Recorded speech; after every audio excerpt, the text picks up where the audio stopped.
Ever wonder why you really bought that new gadget? Or why that jacket felt like it was you in fabric form? It wasn't random. It wasn't neutral. It wasn't just a good deal. This is the invisible story behind your shopping. The psychological triggers, the social pressure, the cultural script. What looks like a choice is often a script. Let's pull the curtain. Let's follow the thread. Picture this. Midnight. You're scrolling. A countdown timer blinks. Only 3 left. Your cart fills itself. You call it practical. You call it a treat. You whisper, I deserve this. Maybe you do. But there's more. Let's talk about the American dream. Rebranded. After World War II, America came home to a promise. Jobs, highways, suburbs, a TV in the living room, a car in the driveway. Brands didn't just sell products. They sold identities. A washing machine wasn't a machine, it was freedom. A car wasn't a vehicle, it was status, speed, independence. More didn't just mean better. More meant mattering. The narrative shifted. Happiness lives out there, in a store, on a shelf, waiting with a warranty. We stopped asking what is enough. We started asking what's next. Ad agencies didn't sell soap. They sold stories about being a good parent, a respected neighbor, a winner. Objects turned into costumes, and we stepped on stage. Now, the illusion of choice and the spell of scarcity. You enter a store or a website pretending to be a marketplace. 1,000 options, different bottles, same water. You feel powerful. You feel free. You feel in control. But choice overload doesn't liberate us. It freezes us. So we reach for shortcuts. Big brands, bestseller tags, anchored prices. Too much choice is a cage with prettier bars. Then urgency strikes. Limited time only. Deal ends at midnight. Only 2 left in your size. We hate losing more than we love winning. Scarcity flips that primal switch. FOMO takes the wheel. Drop culture, exclusive collabs. Your feed becomes a drumbeat. Get it now. Last chance. Only for insiders. You don't want to be left out. So you buy in. Branding finishes the job. 2 similar products. One has a halo. The other gathers dust. The logo is a lighthouse for the lost shopper. Online, the loop tightens. Algorithms track, predict, nudge. What feels like your taste is yesterday's clicks. Preference turns into programming. Now the chemistry. Dopamine. The thrill lives in the wanting, not the having. Anticipation fires the reward system. That buy now button. It's not a door. It's a lever in a lab. And we're the mouse. The thrill is in the chase, not the catch. Unboxing feels like a mini holiday. Packages feel like applause. But the high fades. Novelty decays. So we chase the next hit. Enter credit or buy now, pay later. Easy installments. 0 interest for now. Debt becomes normal. Monthly turns into forever. The price of right now is quietly handed to future me. A cycle spins. Upgrade plans, annual models, planned obsolescence disguised as innovation. Your phone still works, but the camera is slightly better. The bezel, slightly thinner. We're not upgrading devices, we're upgrading dopamine. Subscriptions sneak in. You don't own, you rent. Your budget becomes a patchwork of tiny leaks. Individually harmless, collectively heavy. You promise to slow down, then sale season arrives with confetti. Cashback here, coupons there, and the wheel turns again. Now let's go deeper than wants. Needs, identity, belonging. Advertising doesn't speak to logic first. It speaks to the human core. Security, love, self-esteem. A home security ad promises more than safety. It promises peace. Skincare promises confidence. A luxury watch promises importance. We buy the feeling, not the thing. Lifestyle brands sell membership, not shoes, not shirts. A tribe, a signal.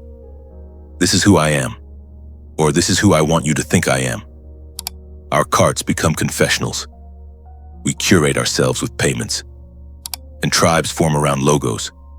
Apple or Android, Nike or Adidas, Tesla or Toyota. Tiny wars, big emotions.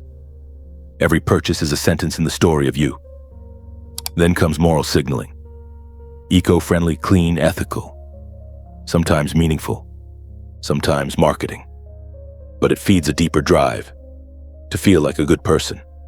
One green choice, two indulgences. The psyche is complicated. Marketers smile. The cart grows.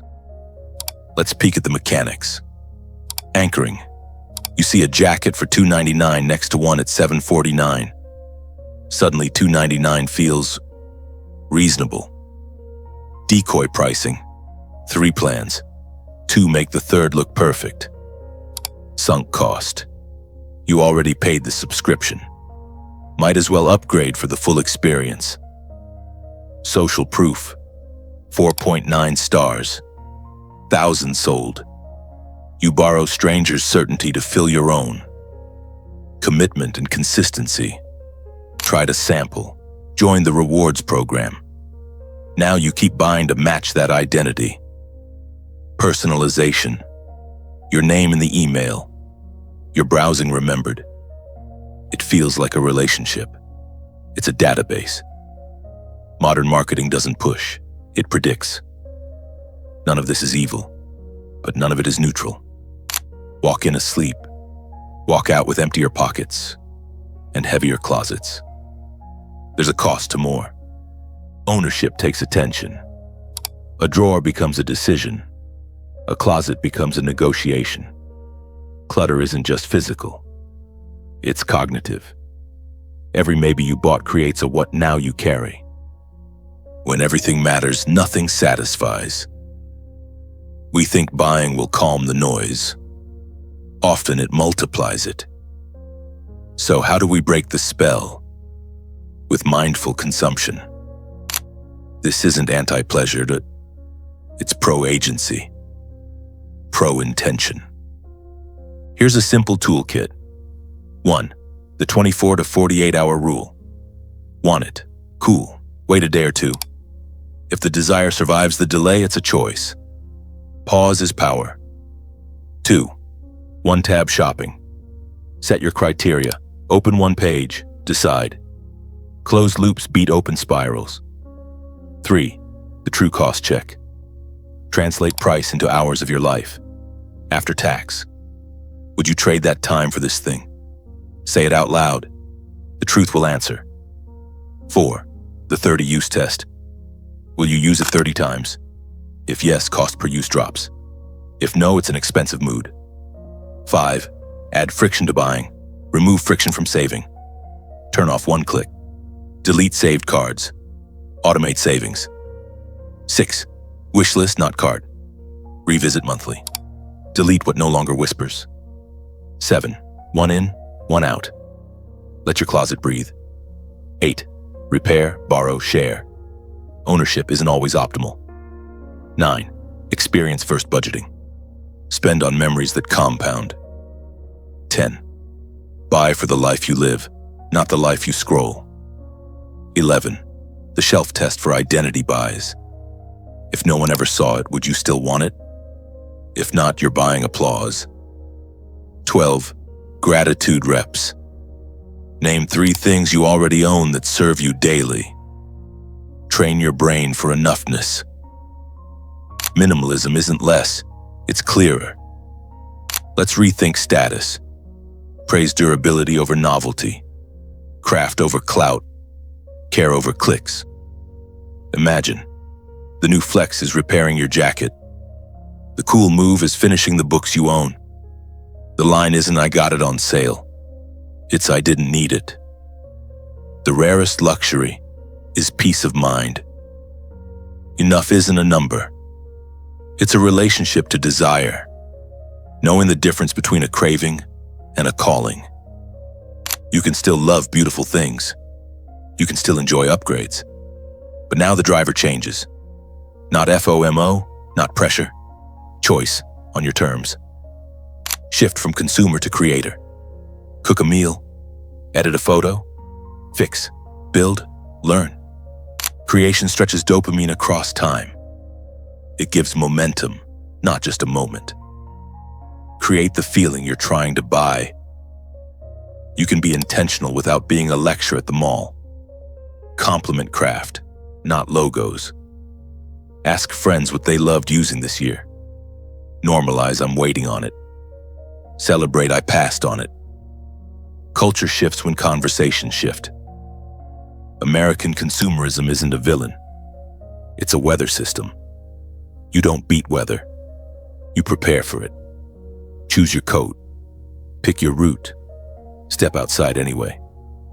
Mindful consumption isn't retreat. It's return. Presence over pressure. Meaning over noise. When you buy, you vote. For the world you want. For the person you choose to be. Every dollar is a decision. If this stirred something in you, good. That feeling is the beginning of freedom. Not from buying. From blind buying. Own your attention before you own anything else. If you want to go deeper into habits, dopamine, and calm focus, watch my next video on the SciPeak channel. It connects your attention, your mood, and your money, and shows how to break the cycle at its source. Thank you for watching. Take care of your mind, and let your choices be yours.